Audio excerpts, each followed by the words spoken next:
The Fusion 360 Additive Build Extension provides cost-effective access to more advanced tools to make better use of your additive manufacturing hardware. Create toolpaths for metal powder bed fusion machines. Define the machine and print settings for the job. Then use automatic orientation to optimize the part orientation based off user-ranked parameters like build height.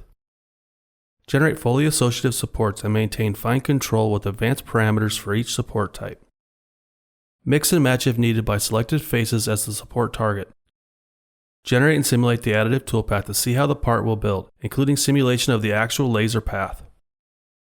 The most powerful part of the additive build extension is that it exists alongside the subtractive capabilities of Fusion 360, so you can easily program subtractive finishing operations within the same design, creating a fully hybrid manufacturing environment with a seamless data flow throughout the design and manufacturing process.